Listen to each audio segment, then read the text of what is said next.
Hello, this is a quick video mainly for SlickRick115 in response to the discussion we were having in the comments to the video Cruel Logic. Now in those comments I asked for a list of things that were morally one way or the other 100% of the time. SlickRick115 gave me a list of 9 things that I get the impression he believes are bad 100% of the time. I don't want to assume, but most of the items on the list I would be frightened about if someone thought they were good 100% of the time.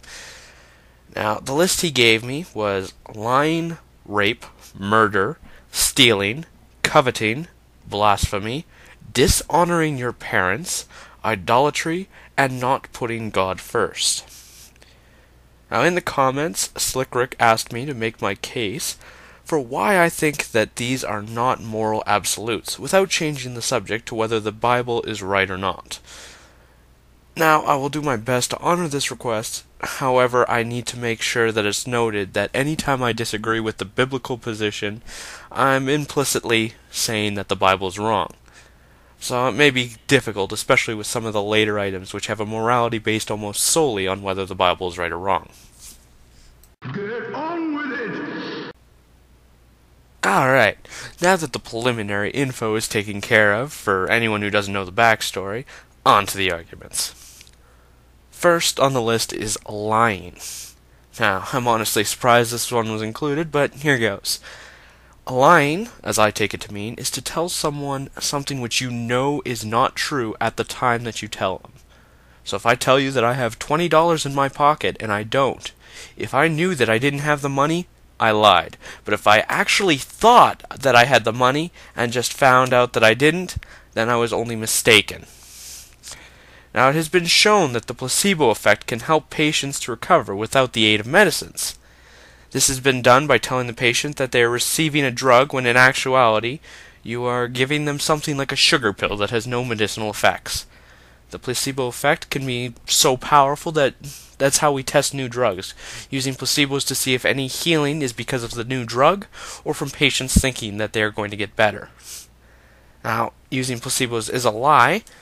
It can both further medical knowledge and may be used to help a patient heal themselves from minor symptoms. To me, this is a lie that does good, which would discredit the idea of all lies being bad all the time. Of course, with this one and any one of my coming conclusions, if you disagree, I encourage you to comment on exactly what it is you disagree with. Next is rape. Okay, I grant you that I cannot think of any possible situation in which the morally correct option would be to rape someone. However, I think that rape is really just a subset of sexual relations in general. We look at sex as being fine since we need it to reproduce, and it seems to be hardwired into our brains to enjoy or want sex. But we have taken a section of situations, in this case, where one of the members involved does not consent to having sex, and we say that that is bad. Rape may always be wrong, but it is because we have defined parameters, cutting it off from the other situations, which it would be okay that this is true. On to murder. Again, to me, murder implies a killing that was premeditated and motivated by one of several possible reasons. This could include revenge or jealousy, whatever. But this really is just a subset of killing people in general. We took a situation, roped it off from the rest of killing, and said that this area is always bad. But if you allow your definition of what constitutes a motive to broaden, then the statement becomes more and more difficult to say with confidence. For instance, if there's a man who wished to kill several innocent people, and you have the power to stop him, it would require you to kill the man with the gun, the detonator, whatever. Are you not within your moral rights to take that life? In this instance, isn't the morally correct option to take the one hostile life to save several more? But if we've broadened our definition of motive, then could not your motive to save lives be included, therefore making it a murder? Stealing. This is a very hard one because if it were the norm to steal things, then society would have major problems. which is of course why we have laws against theft. However, we do get into gray areas whenever we consider situations such as a mother stealing food to feed her child. We may still see this as wrong, but most of us certainly understand why she did it in the situation. If it can become a gray area, then it's not simply an absolute concept anymore, because some people will see it as being more good than bad, and others will see it as being more bad than good. We can't always say that it's 100% wrong. When you lived among the criminals, did you start to pity them? The first time I stole so that I wouldn't starve, yes, I lost many assumptions about the simple nature of right and wrong. Coveting is an interesting choice. Since to covet is to desire something, then it isn't even an action. It's a thought. Thoughts are not tangible. They cannot cause harm on their own. The mere act of desiring something cannot be morally wrong. It's only the actions that we can classify as being morally right or wrong. And of course, that's a bit of a cop-out, so I can't leave it at that. So what exactly do we desire? Many people desire things like fame, fortune, family. Sometimes coveting something that your neighbor has will lead you to better yourself, not to try and steal, but to get a better job, to make more money, to improve your socialization skills so that you can get the things that you desire. Okay, I'm going to now skip ahead to dishonoring your parents, since that one can be looked at as being separate from religion. To dishonor as applies here would be to treat with disrespect, but respect is not granted automatically anywhere else, so why should it be with your parents?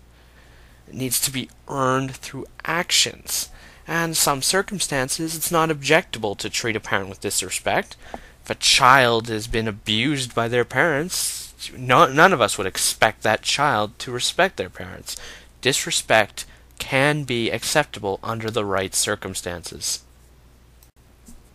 Okay, now we're on to blasphemy, idolatry, and not putting God first. Now, I can't actually examine these without the Bible, so I need to turn off my Bible blocker. So, now I think we can agree that if there is no God, or if there is a God that just doesn't care about these things, then they aren't morally wrong. Therefore, the only case in which they would be objectionable is if the Bible is correct, and there is a God that cares about blasphemy, idol worship, and that we put him before everything else in our lives, and so that is the only case we need to look at. So, why does God hate blasphemy? Maybe it's for the same reason that people tend to hate it when other people say unkind things about us.